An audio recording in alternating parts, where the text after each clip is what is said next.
going, guys, and welcome back to another episode of What Do You Do for a Crust? With us today, I'm very keen for sitting down with this guest because it's a personal interest of mine. We have a budgeting specialist. Welcome. Thank you. Thank you very much for giving up your time. We're sitting in a beautiful, like the sun's coming up, we've got the birds chirping in the background, there's a lovely scene, we've got a coffee and a juice. I mean, can't go wrong here. Does life get any better? I mean, it's pretty nice to say the least. I feel very privileged right now. We'll get into our Fast Five and we'll go from there. And I do apologise to the listeners. You're going to have background noise. It's just what it is. We're sitting in a public place, so it's just going to be what it's going to be. Yeah. And I'm from Northern England, so I can talk above it. Very fair. We'll push through. We'll be fine. We will. So can I ask you? We'll try and do the norm of our Fast Five, and then I'd love to get into you around, how you're supporting clients. What's the typical client that you're seeing? What are you seeing in the industry? Where you sit with everything that's going on for fuel prices, and I'd love to unpack with you what younger generations are doing with their money compared to older generations, and if you're seeing different patterns. And I could talk to you about this all day. I generally could, because everyone is very personal. Finances, absolutely. Budgeting can sometimes come with a negative connotation. It's like we were saying before off air that it's like the naughty word of diet. No one wants to diet, but everyone wants to eat healthier. Yeah. It's a. And you immediately think of deprivation it's like diet. When somebody says I'm going on a diet, you think, I can't have the chocolate or the cake or the pizza or the wedges or the glass of wine. I'm going on the exactly budget. The same when you say I'm doing a budget. People go, I haven't got a budget. I don't want to do a budget. I don't like it. I don't want to do it yet. That's why at Spending Made Easy we create spending plans, not budgets. And budgets don't work. They're very restrictive, and people are trying to fit more into less, particularly these days. Yeah. And a spending plan gets rid of all of that. It makes sense. We all have healthcare plans. We plan our day, we plan our week, we plan our agenda, we plan our holiday. Why don't we plan our finances? It makes very simple sense, but none of us seem to do it, or not many of us do it. Yeah. We definitely want to we definitely want to plug your business. So Spending Made Easy. Yep. Where can listeners find you? So I am pretty much all over the place, but they could start with my website, spendingmadeeasy.com.au, and on there's my email address and my phone number. You can request a call back, so I'll text you and arrange a time to call. You can even schedule a time in my diary, and start there. Nice. I mean, it was really easy to get in contact with you, and you were very graciously given up your time to sit down with myself. You're welcome. So I could talk about spending plans all day, every day. We're going to have a great time, don't worry. So we'll do our Fast Five. The pros and cons of being a budgeting specialist. Ooh, the pros and cons. The pros are that I think that the results that you get and the knowledge that you're going to change somebody's life, and that generally, and 99 times out of 100, people have got way more than they think. Yeah. And just when they realise that and realise what they can achieve, as well as what they're already achieving, is awesome. A con, I think a con is the struggle, I think, with the mindset of the people who don't want to come out of the doom and gloom that they're in. And I think that I know I can help them, they know I can help them, and yet they stay where they are, and then in 6 months' time they'll come to me and say, "Oh, right, I got to do it now. And I think, and when they do it, they go, "Oh, I wish I'd have done it sooner." 6 months ago, yeah, 6 months ago, and it's just a clear vision. It's like doing a big jigsaw puzzle. If you think your finances are all over the place and your jigsaw pieces are all over the joint, I literally put the corners in, and then I put the straight bits in, and I give you a clear vision of your financial future. I very much like your analogy. Is it a bit of the you can lead a horse to water, but you can't make it drink? Exactly. Yeah. Okay. Exactly. And those are the people that unfortunately I can't help. And I guess that's the same with every profession, Yeah. But if people want to get on board, want to sort the finances out once and for all, then I'm all about it. Very fair. Key attributes and traits. What's some key attributes and traits someone would need to have to be a good budgeting specialist? Ooh, definitely a good listener. Yeah, I think, and because it's not always about the finances. I listen to a lot of stories. Oh yeah. I listen to a lot of pain and heartache and struggles, So definitely have to be a good listener. I think you have to be approachable as well and friendly. Yeah. I think people, my clients, I think would say that I'm approachable and friendly. You definitely are. Yeah. So I try my hardest in life to be friendly. Sometimes some of my friends think I'm too friendly because I literally will talk to anyone, but that's... Oh, well, that's why I'm very lucky, otherwise you wouldn't chat to me. But yes, you were a stranger not long ago.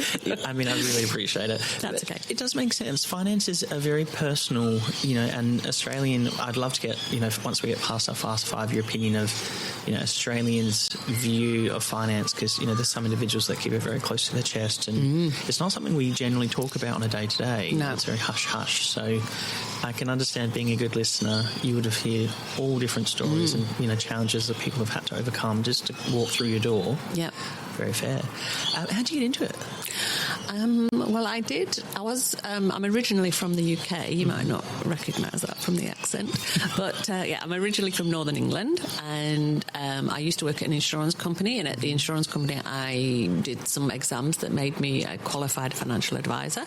But at the time, the guy I was dating worked at British Aerospace. And he got seconded to Toulouse in the south of France. Wow. So I up sticks and went with him. So I didn't actually stay around to be a financial advisor. And we lived in Toulouse for 7 years, and then we broke up, and then I came to I did actually end up with a job at British Aerospace as well, and they seconded me here to Adelaide for 2 months, and then it went 2 months, and I managed to get like 14 years out of a 2 month secondment, so I'm very, very blessed. 2 months. I know, yeah, it was like 2 months, 6 months, a year. Oh, you're staying. So yeah, that was all very good. I was very, very privileged. I was very, it's not lost on me how lucky I was.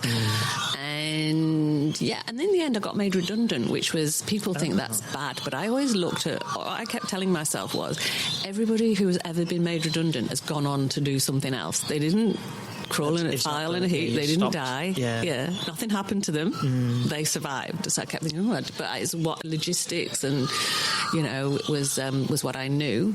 So, so I had, when I got made redundant, I had a year off. So I raised a guide dog puppy. Aww. And don't get me started. That's so sweet. Monty. Yeah, so I raised a guide dog puppy. I worked at Lifeline. So that was wonderful. good. So with my ability to listen and empathise and stuff. Give back as well, which is really nice. Yeah, so, and I did volunteer work for the Royal Flying Doctors, did loads of stuff for the year. And anyway, so I thought I better get back into the workforce again. And I really fancied starting my own business. And basically somebody, and everyone says if you do something that you love, you never work a day in your life. And I honestly don't see what I do as work, even though it's obviously a business and a job and people pay me. But I absolutely love it and I don't see it as work. But somebody introduced me to the Spending Planners Institute and I researched it and I became a spending planner, and that was 10 years ago because it was 2016. I love the concept. I don't mean to be negative, but I love the fact that you've gone through the avenue of travelling, of breakups, of you've got life experience, you've been made redundant. It means that your clients are speaking to someone that's gone firsthand through these experiences and gone, yet you can come out on the other end and it's not the end of the world. We can move on, we can create a budget, or we can create a setup that's going to suit your ability and suit your needs and all those kind of things. Absolutely. I mean, it's definitely a place of confidence. Growth opportunities, what kind of growth opportunities comes from it's own business and then more clients and probably too many clients, and then you have people working with you in your business? How does that sort of look? I currently have, there's just myself, but I also have a marketing guy behind me who is very, very good, and if I didn't know him I probably wouldn't have written a book called Budgeting is Crap, because it is, and I think people can relate to it, and I love it that it starts the conversation. So where can people find your book? They can buy it on my website, and it's also on Amazon and Booktopia and all those good places. Yeah. Budgeting is Crap? Budgeting is Crap. All right. Yes, by Samantha Boardman. Yes. Wonderful. Yeah. So currently there's just myself and Tony, but we plan things, and we're going to do, because first of all, when we started, all my clients were in South Australia, and then I started attracting clients from interstate, and I have clients overseas. So I have clients anywhere. So I'm driving it more online. So I'm doing, lots more Zoom calls and talking to people in Queensland, and I literally have a client in every state, because when I signed up a client in Tasmania, I was jumping up and down because that was the only place I didn't have. It's just to tick it off the list. Yeah, I've got the whole of Australia. I can say every state now. Every state. Yeah, and I do, and I have international clients as well. So so it'd be good to drive things more online. And I think in today's world, I don't know what you feel about this, but you have to go with the flow. So like 1 minute everybody's on Facebook, the next minute you have to be on Instagram, and we're all doing TikTok, and it's good that you're flexible though, and that you're contactable. Some people do work 9 to 5 or have 2 jobs or have kids and other commitments and whatnot, and I try and be flexible, because a lot of my clients are single mums, and people often ask me, what's the biggest, your target audience kind of thing. That's going to be one of my questions. Sorry to jump in. But so the majority are single mums, and they say the kids go to sleep at 8 o'clock. I can't, and school runs and kids, and so I say, well, if you want to speak to me when the kids are in bed, we'll have a 8:30 at night call, and we do. Wow. Yeah. Very fair. What kind of salary range? You don't need to tell us the specifics, and I know it would change from, obviously budgeting specialist to budgeting specialist, and everyone sets their own rates, and given you're a sole trader, rough approximate annual salary? Oh. No? All good. I think the answer is it actually fluctuates. It really does, because I think, like, say, for example, through COVID, I reduced my rates a lot, like to try and help people, but people were so scared, and so I think I did get some clients, but I didn't get as many as you would think for the price that I was charging. And so it definitely fluctuates, but I will say that I'm having the busiest year ever, and last year I had the busiest 12 months ever, and I also had the busiest financial year ever.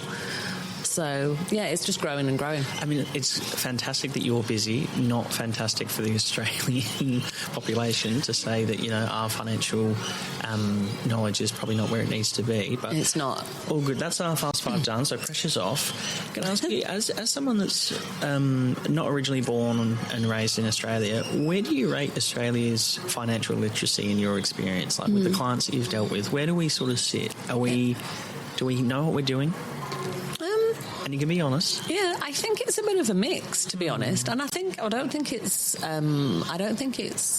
just Australia. I just think it's worldwide, because I still have family and friends in the UK, and it's pretty much the same everywhere. Some people, will live by a spreadsheet and they love it, and they're permanently dividing everything by 52 or 26 or 12 or whatever, and that's what they love. And some people are just winging it, And I've got clients who, one of my clients earns $300,000 a year, because he was the project manager at the Royal Adelaide Hospital. Yeah. And when he signed up, he had no savings, no super, nothing. He lived with a girl he met on the internet. And the same week, I signed up somebody who earned purely benefits, and she had over $8,000 saved up, because she was raised that you save 10% of whatever you get. And I think a lot of it is around, going off a tangent here, but I think a lot of how your attitude to money is what you were raised with. Oh, absolutely. So if you saw your mum and dad just blowing money left, right and centre, then that would be the norm to you, because as a child that's what you're absorbing and looking at. Whereas, my book is about my story of budgeting, and my dad basically putting the rent up so much that I couldn't afford to live at home. And you seem really sad. No, just, it's like, it was awful. I hated him. Oh, bugger.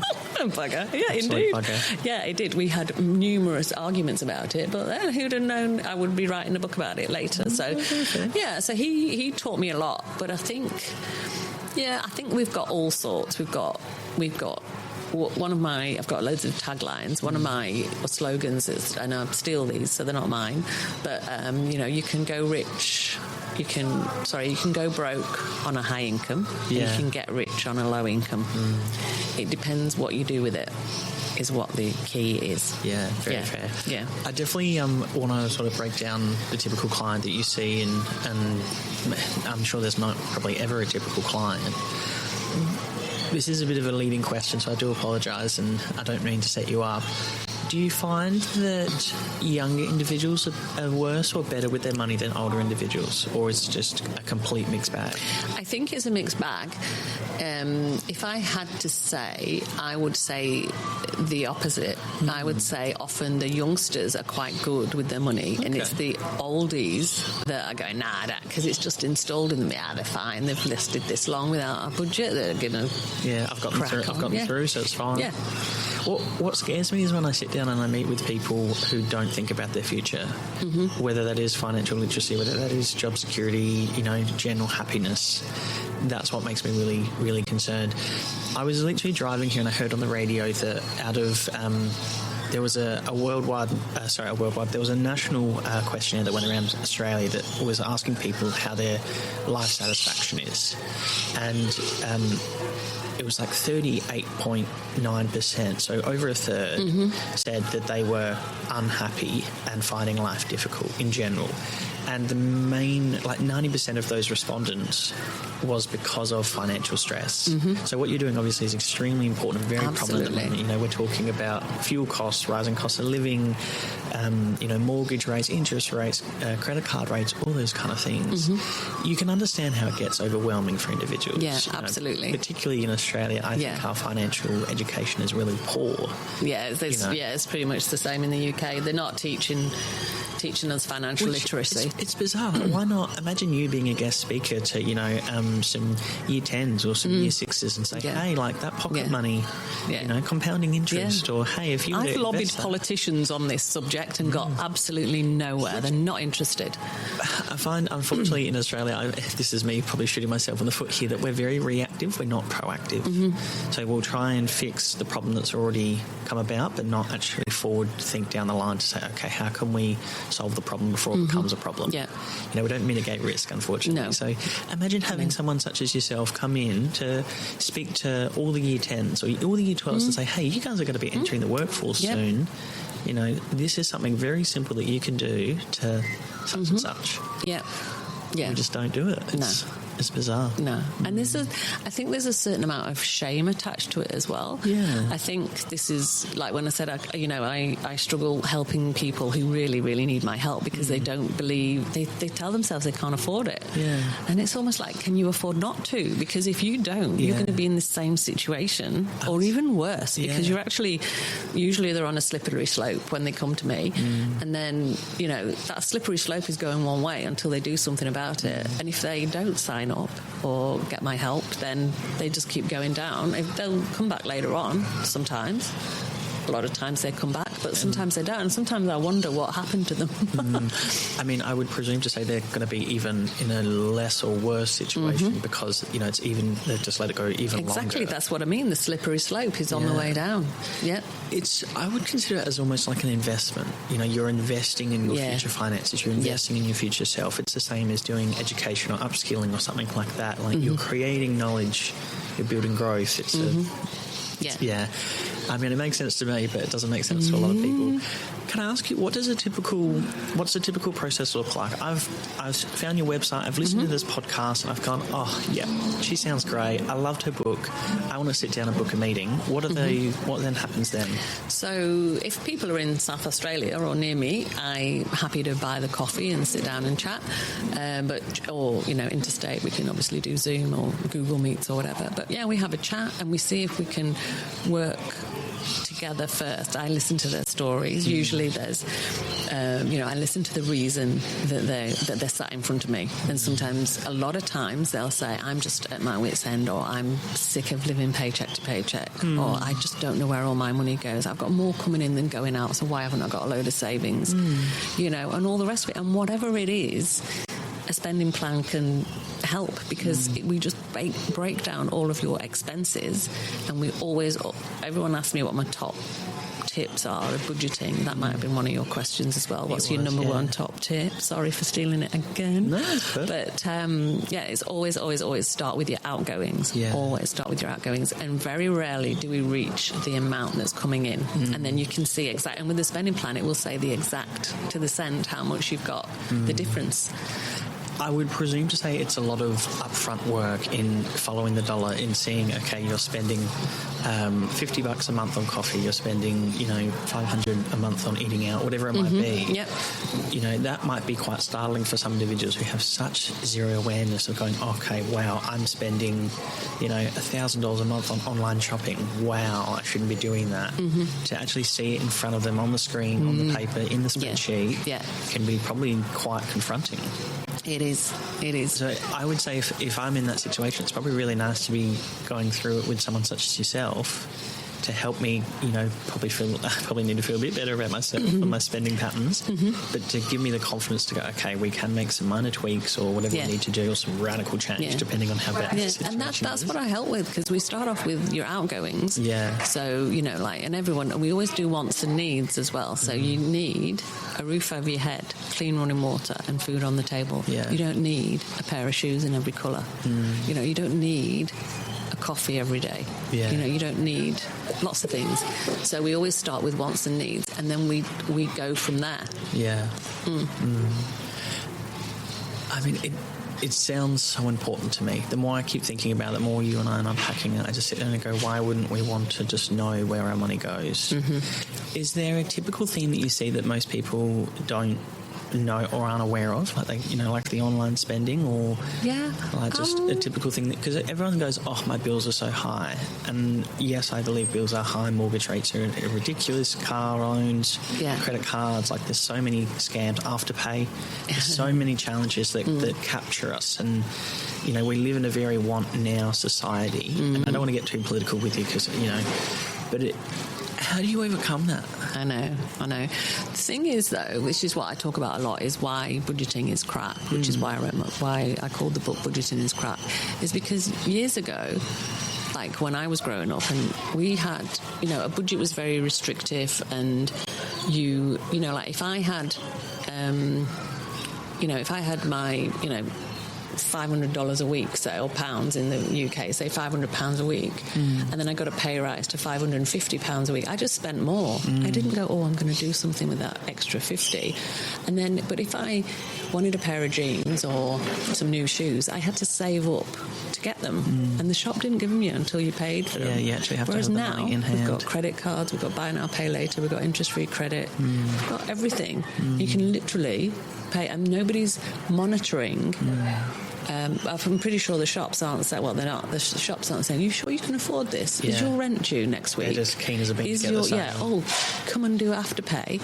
And then, or another, buy now, pay later scenario, interest-free credit, whatever. And they set you up for all these payments. But they're not saying, when's the rent due? Is your fridge empty? Does the car need fuel? Oh, and, let's... You got rego coming up. Exactly. And what a spending plan does is shows you everything in the future and what it's going to cost, and it tells you what the difference is, what the buffer is that you can spend, which is where the magic happens.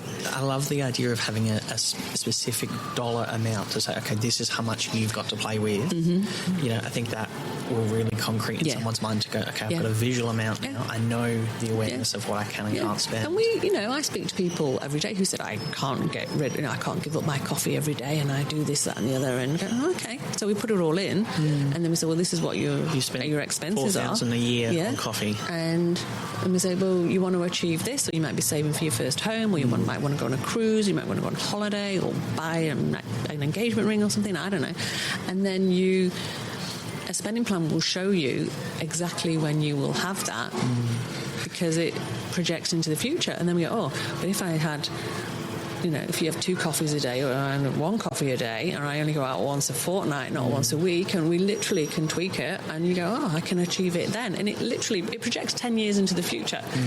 So they're awesome spending plans. That was one of my questions around your spending plans. How far back do you go? Do you go back from the last financial year to the next financial year? Like, where's a normal, typical timeline look like? I don't go back at all. So it's all future planning. Absolutely. I like it. See, yes. Very proactive, not reactive. Yeah. Nobody's ever looking. Another analogy for you. If you opened your phone now, you've got internet banking on your phone. Yeah. Your bank balance is there. Yeah. Every other information on that phone is historic, is it not? It is. How much have you looked at it and gone, I spent this yesterday or this. But what it doesn't tell you is when your rent's due or your gas, your electric, your coffees, your whatever. It doesn't, and that's what a spending plan is. We take the now, and then the bank balance now, and then we know what your expenses are, and then we pop the income in, because we always start with expenses. Pop the income in, and then you can see the difference. And like I said earlier, so many people have got way more than they think they have. Yeah, way more. Yeah. You very briefly touched on it just before, and I want to unpack it a little bit further with you. Lifestyle creep. And I don't know the correct definitional term, but for the listeners that are listening, could you explain to us what lifestyle creep is? And no, I absolutely. What is lifestyle creep? It's basically exactly what you said, where say you get a promotion in your job, you start earning a little bit more money, and then you start buying the nicer things that match the lifestyle that you want. So you're not forward planning. So as an example, you get a nicer car, you get a nicer house, you buy a carton of beer every week when you were buying a 6-pack every week. You start buying nicer bottles of wine, nicer things, better furniture.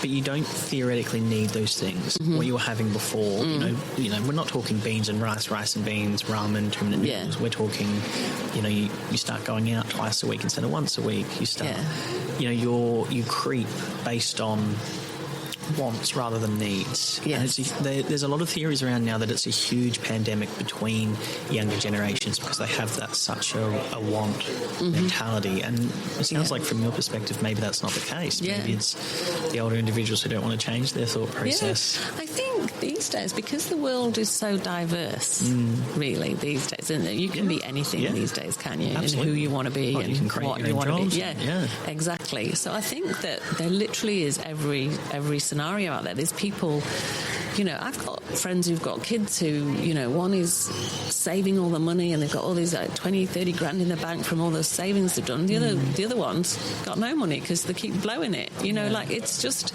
and I think that's the same, with these surgeons and doctors who earn hundreds of thousands of dollars a year who are, not managing their finances very well. I do believe the more you've got, the worse you are at budgeting. That's another one of my observations. There is a theory that it's a bit of a harsh theory, but it basically I'm really sort of summarising here, but it basically says that everyone should grow up poor. Because then you know how to handle your money because you have to get the value out of every single dollar. You're getting $200 a week. You need to cover fuel, rent, food, all those kind of things. You don't have time for then life's little, delights that aren't, you can get away with having the instant coffee instead of the, $9 coffee with the specialty milk and all those kind of things. You don't need a new pair of shoes every single month, or you don't need to go fine dining and whatnot. But I mean, it obviously does depend. Everyone's different, and we have to enjoy life as well. Exactly, and that's what I always say to my clients. Like, I'm not telling you to give up your coffee every day, or not to have the nice things, or not to go out and stuff. But it's just when you know what you're spending or what you're going to spend, then people say, but I want X, a cruise or a new whatever. Work towards some kind of goal. Yeah, or saving for their first house. So you literally see, this is why the youngsters are great. You tell a youngster who's saving for their first home, if you didn't do this, this and this, you'll get there quicker. Then they stop doing this, this and this. They see the real practicality. And they see it, and because they can see it literally in front of them and the amount that they can save, they start going, what about if I get rid of this? And you get people dumping Netflix and whatever, and all the little bits mount up. I find those streaming services are a real, a dark hole, because you get one, then you get another, and then you start sharing them between friends and family, and then, we really want to get this one. Okay, we'll go halves, and you go, do you need 10 streaming services? Do you need 5? People don't know how many they've got. Which scares the hell out of me. I know. I mean, that's why I think, we talked about this just before, the Australian financial literacy of we don't know where our money goes. It's just terrifying. Yeah. Where do you sit on... I'd love to get some advice, because often we do have young listeners on this podcast. Where do you sit on, those young individuals that are saving for a house deposit? Mm-hmm. Because obviously the rising cost of living, house prices are getting very, very pricey. There's all these theories around now that younger generations aren't going to afford to get a home. I know, because they need such a large deposit. Yeah. It is making it harder, in my opinion, in my viewpoint. I'm by no means an expert here, but it does look like it's getting harder for younger individuals to get into the market. Yeah. Are you seeing that? I think so, but I think a lot of, as we said, there's also so many youngsters have got savings already before they even approach, the thought of getting a house, or then they'll say, well. So, like, the high-income earners will go, I can save up pretty quickly because, I've got all this money and I don't need to worry about it just yet. Yeah. And yet, the like I said, my lady with benefits was just putting 10% away each week. Just so, whatever scenario they're in, they deal with. But I think that because it's, house prices are going up. I mean, my own house has over doubled since I bought it, which is great for me, but only if I sell it. That's it. And then you sell it and then you need somewhere else to live. The price of that home has then gone up as well. So it's... I think the youngsters have got a challenge ahead of them, but they just need to, I think, as we say, get educated, and it would have been good if they got it at school, but they just need to start as soon as they can. It's like with super, everyone's like going, I'm 50 now, I better put something in my super. Whereas the ones who've got a gazillion in their super are the ones that go, I was chipping away when I was 18, I just started soon. I mean, bit by bit, I think time, everyone really undervalues the strength that comes with time. The sooner you do good practices and get good things in place, you've got the longer amount of time. $10 a week is nothing, but over 50 years, that's a lot of coin. Yeah, exactly. So it makes a big difference. Yeah. It's a shame that we're not more active about that, to say the least. But where do you sit on, and I should say as a disclaimer, because I want to ask you some sort of real generic advice, and this is just advice in general nature, because I know you'll have very specific advice for specific clients and their financial situations and goals and whatnot. Where do you sit on investing? If I've got $2,000 in my bank and, I'm paying my mortgage, I'm being able to live relatively okay, what should I do with that $2,000? Should I invest? Should I keep it there? Should I have a rainy day fund? That's I don't know, that's more financial. It is. Advice, if I got asked that question, I would refer them to a financial advisor. But what I would suggest first is, have you got everything covered? Do you have your emergency fund? Have you got enough for, if the car breaks down, if the fridge blows up, if the roof falls in? Yeah, just have a bit on the side. So once you've got all of your and that's what I do. And once they've got all their finances organised, then I refer on to financial planners. So, if they want to know what to do with a little nest egg they've got, then I would recommend they speak to a financial advisor so that they get the best out of it. I mean, obviously I have my opinions, but I'm not a financial advisor. And that's why I wanted to say this, it's advice in general nature. Yeah. And, obviously everyone's situation is going to be different. Yeah. Where do you sit on forward planning investing? And I'll break that down further. If I come to you and you go, hey, you're getting 4 coffees a day, one, that's probably way too much caffeine. Not that we're health experts on this podcast, and you go, hey, can you bring that down to 2 or to 3? And I go, no, I have to have my coffee. And then I go to you, what if I buy a $500 coffee machine and I only make coffee at home that's going to be cheaper in the long run? Is that a smart move in your opinion, or would you say we'd break down if that was the case, we'd break down the cost of the coffee machine and how long it would take you to pay it back? The reason I ask this is a lot of the time at the moment we're getting there's a lot of things that are going on social media, and one of the things that we're starting to see is girl and boy math, if you're familiar with those. What it is basically you're buying something for the base of investment for cost per use. So I want to go and buy a new fancy suit. I don't need a new fancy suit, but I want a really fancy suit because, I want to feel good about myself and I want to look good and sharp. And this suit costs $800. Yeah. But if I wear this suit once a week for the next 2 years, cost per wear, it's going to pay itself off. And that's what a lot of individuals at the moment, particularly young, and I am stereotyping a bit there and I don't intend to, but that's what you're seeing, that's what we see on social media, that we're justifying larger expenditures because I'm going to get a lot of use out of this in the future. There's a lot of thought around this. Are you familiar with R.M. Williams boots? Yes. And, they're expensive. Yeah. They are expensive. And compared to going to, Target or, Big W or anything else, people will then go, well, I know I'm buying quality. They're going to last me years. So it's a better purchase. And that's where we're seeing it combines with lifestyle creep.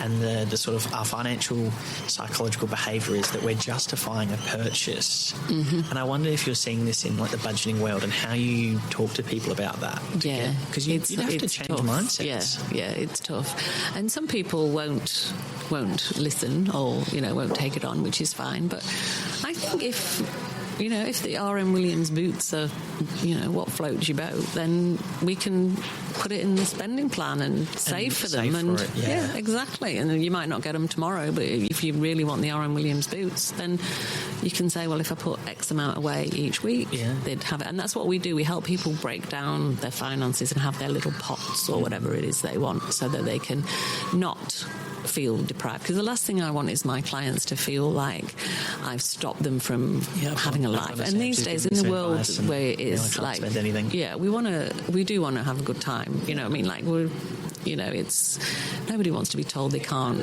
have something or they can't do something. My money, I can do what I want with it. Exactly.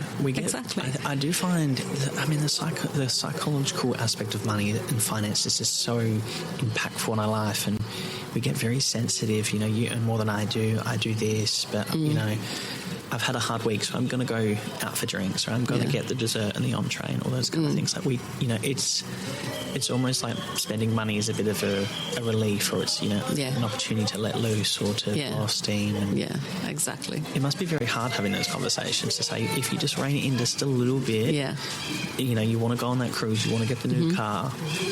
What if someone came to you and went, I'll just get a car loan, or I'll just I'll get a personal loan to pay for the cruise. How do you change that mindset? Well, if the loan is in the spending plan and it gets them what they want, I don't, I always say, even with Afterpay and Buy Now, Pay Later and all of those, I always say, if you can afford it, then I'm not saying, because sometimes people say, and because I see their finances stripped bare, sometimes people, because with Afterpay, you don't actually pay extra, do you? Wow. Only when you default, they start charging.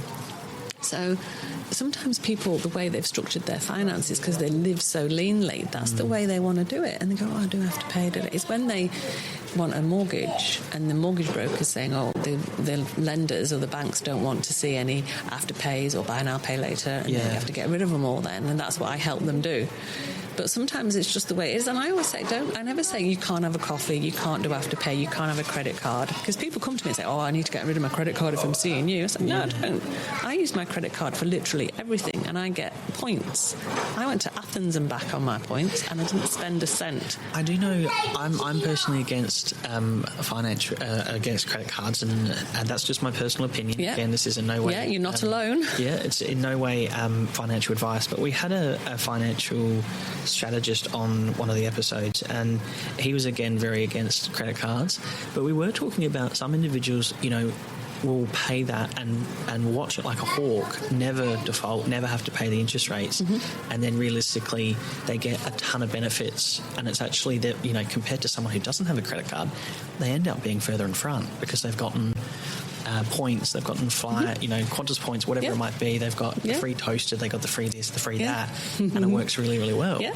And you kind of go, okay, well... Yeah, that's exactly what I do. I've got a credit card, I put all my bills are on there, my rego, my gas, my electric, my everything is on the credit card.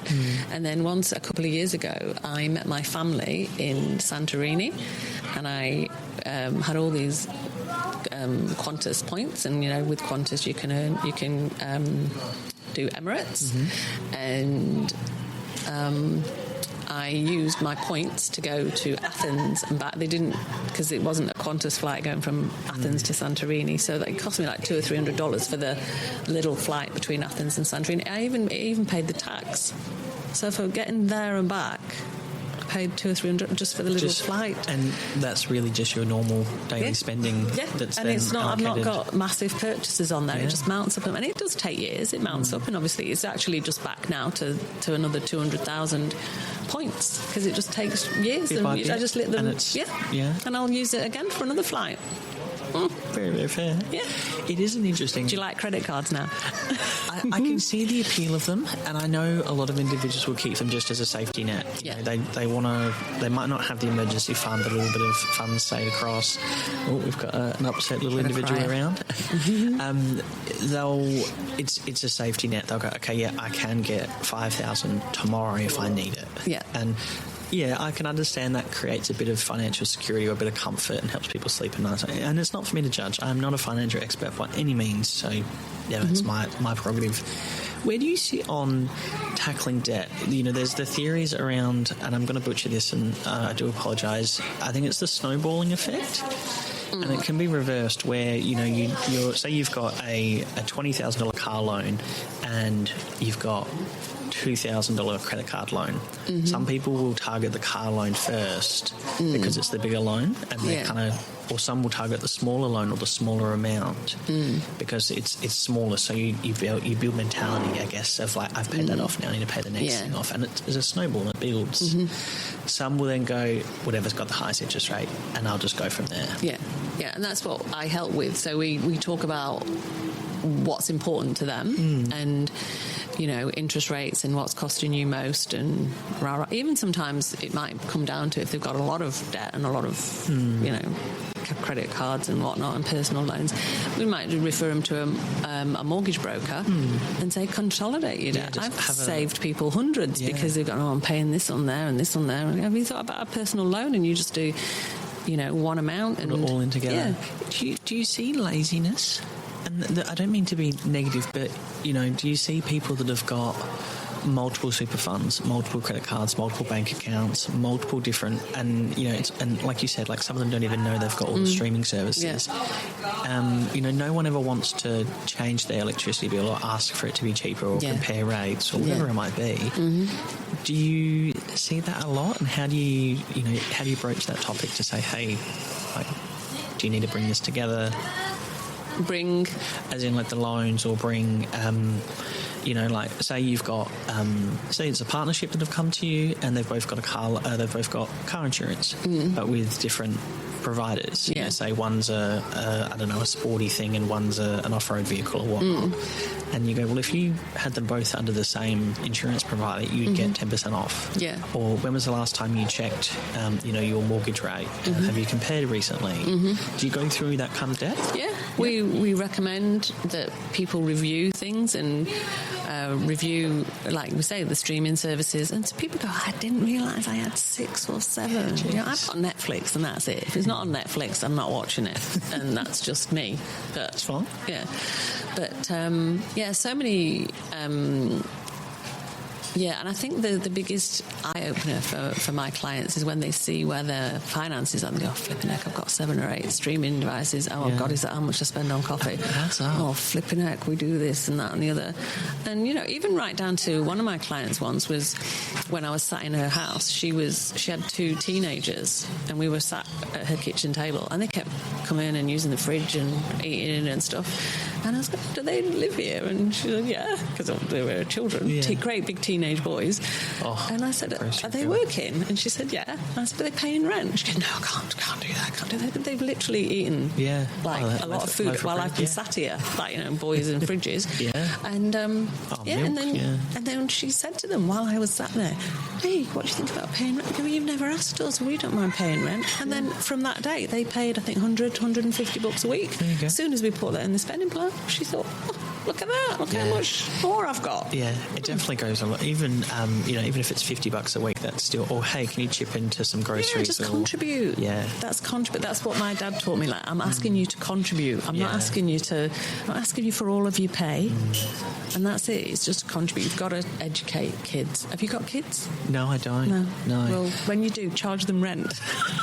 I got to admit, when I was a younger individual, I've changed many careers and whatnot, and I did move out of home, and then I moved back home, and my mum and dad charged me rent.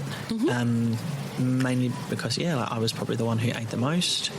I wasn't the one who was home the most, but I definitely ate the most. Mm-hmm. And then for a period, my girlfriend, now wife, was living with us. Mm-hmm. And so, we paid more rent and it was fine. We had to sit down and have a conversation because I was a poor uni student. We didn't have a whole lot of money. But anything was better than nothing. Mm-hmm. And my mum and dad were very lovely and still are, I should say were, very, very lovely and very generous. They had two more adults living at home, Electricity bill went up, water bill went up, gas bill went up, Yeah. It was what it was. So it seemed very reasonable in my opinion. Yeah. Yeah, because my book is around my dad putting the rent up so much that I had to move out. But he literally said to me, because each time I got a pay rise, he put the rent up. And I would say, Dad, that's not fair. And I literally wrote down that I couldn't afford. I proved to him that I couldn't afford his increased rent. Yeah. Right, because I had a car loan, I had my going out money, I had my clothes money, because I was a teenage girl, whatever. And I had it all written down. I said, I can't afford it, Dad. And I expected him to look at it and go, oh, okay, then I won't put it up. And he went, no, Sam, work it out. Yeah, work it out. Make it work. And he said, I'm asking you to pay, I think it was like £80 a month, say.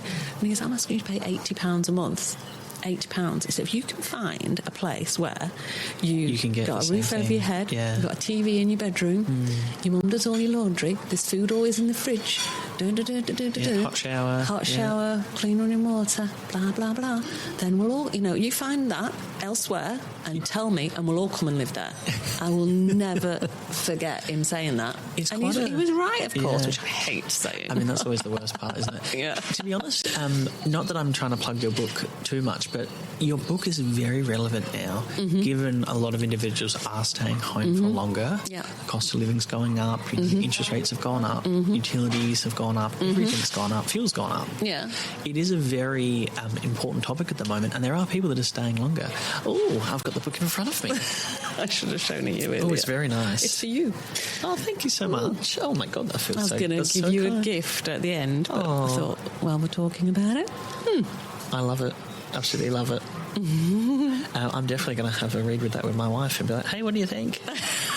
Send her my way if she's got any issues. I definitely will. Can I ask you, in following that up, individuals have come and they've met with you and, you've unpacked, how to create a spending plan and what that looks.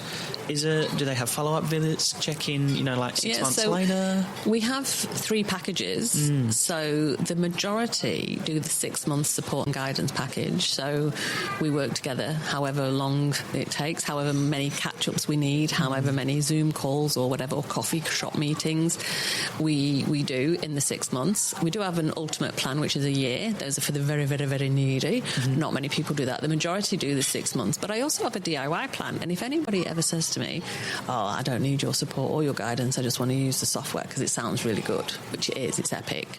And a lot of people use it for business and it replaces their spreadsheet. And so with that one, they just do the DIY, they get 4 emails, and if they follow it, they'll get exactly the same result as the 6-month support and guidance, but without my support or guidance, because they already told me they know what they're doing with their money, which gets back to the youngsters, where the youngsters go, I don't need your support or guidance, I know what I'm doing, I freaking whiz around things, and they literally do it. They could do it without the 4 emails, youngsters.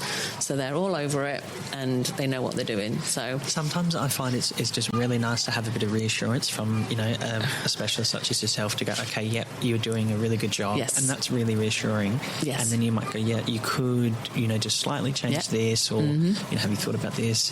Just given your years of experience, it might be something else that you're seeing. Yeah. Whatever it might be. And I'm assuming as well that individuals, if they are on your 6-month plan, once they're past the 6-month plan, they could always get in contact with you back again. Yeah, anybody, any clients or anybody really. So have, with whether it's the DIY, the 6 months or the year, everybody pays just $20 a month, and that includes, because I pay a license fee per client to use the software that we use, the awesome software, the spending planning software.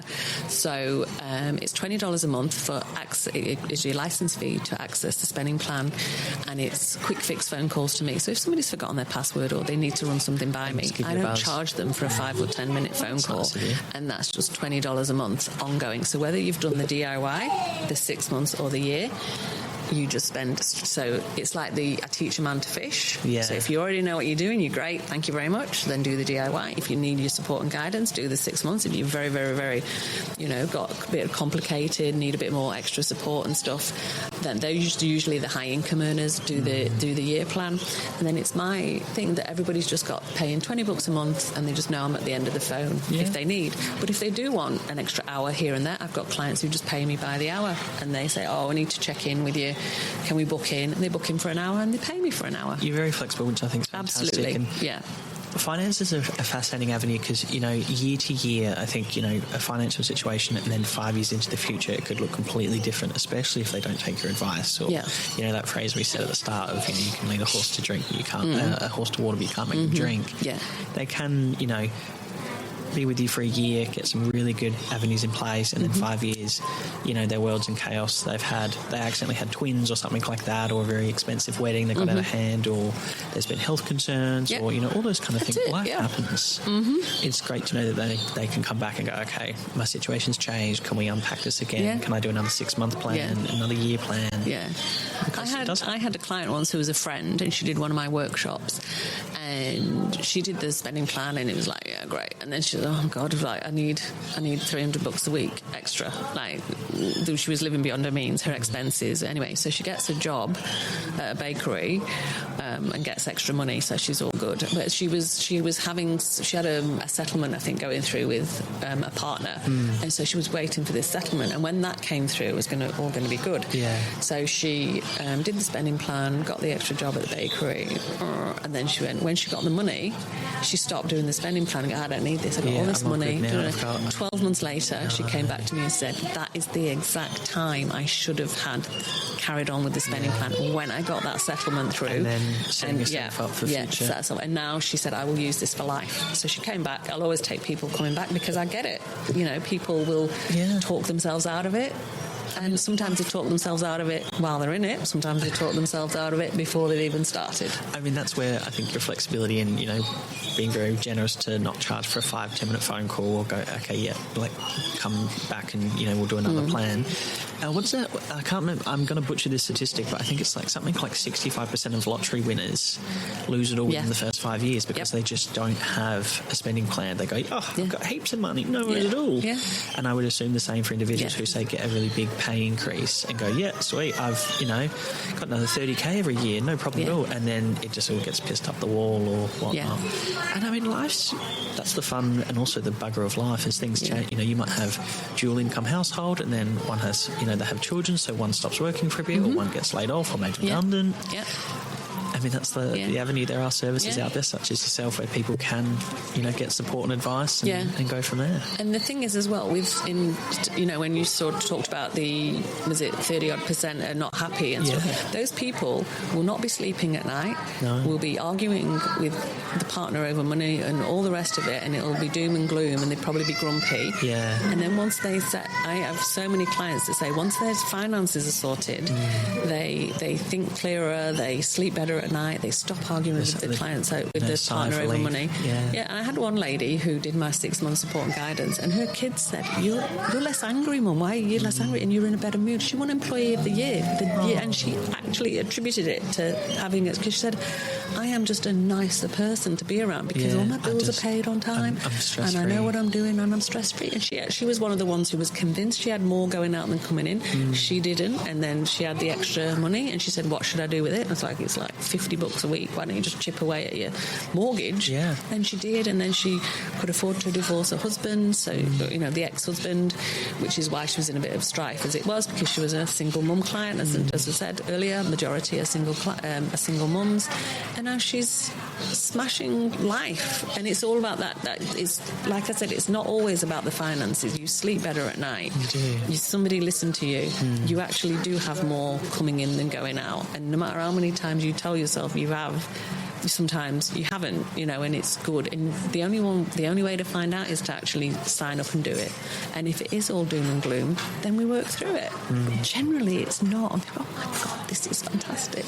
I had a client sorry, I could go on. Yeah. But I had a client the other day who I'm actually filming her on Friday, and she was saying to me, why don't I just use a free budgeting app? What's so good about you, kind of thing? And I was going, well, a free budgeting app, you don't get me, and I will listen and help, and I'll suggest, and we can go through it together, and I'm pretty sure your budgeting app is not going to answer you or listen. Sometimes you need someone to push you, but also to question things. Exactly. And I suggest. need my 4 coffees a day. Do you really? Yes, I do. Okay, well, make it instant. Bring some instant coffee to work. Bring some nice packets or sachets.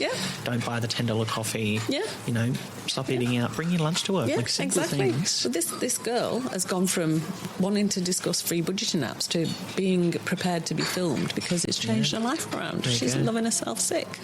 I got to admit, there is nothing. Not that I wish I was more financially stable than I am, but there's. Maybe you need to be a client. I was going to say maybe I do. I think probably. I might sign you up.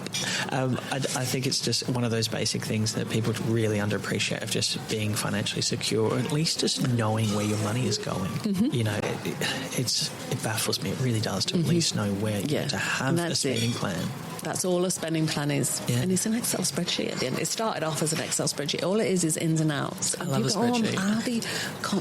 I love it if clients say to me, I'll be your worst client ever. I go, oh, God, let me at you. Because it's all it is ins and outs. You get money in and it goes out. Whether it goes out to your savings or your super or your supermarket or your kids or your mortgage, it's going out. That's the spending, and that's what I make easy. But it's just awesome. I love it. Very fair. We are at time. Let's do a final plug for your business website. Where can they get you? Your book, all those things. So my book is called Budgeting is Crap. It is lovely. I've got it in front of me. It was a bestseller at one point. Don't wish to brag. But spendingmadeeasy.com.au. You can buy a copy of the book. A lot of people are in ebooks at the minute, so you can get an ebook for everything about $5 or $6. Good value. On the website. Yeah, but on the website is my telephone number, my email address. You can request a call back. You can even schedule in a time in my diary. It's all connected. So I'd love to help anybody easily. And sometimes I'm happy to just sit and chat, and if they're not going to be a client, that's fine. I'm happy to listen and give suggestions and have a coffee. I'll buy the coffee, and they can go on their merry way if they think that a spending plan's not for them. Very fair. Wonderful. Thank you so much for being a guest. Thank you. It's been such a wonderful episode and very fascinating to unpack. I'm pretty sure we've gone over time, but I do that. Okay. That's absolutely fine. Thanks again. Thank you.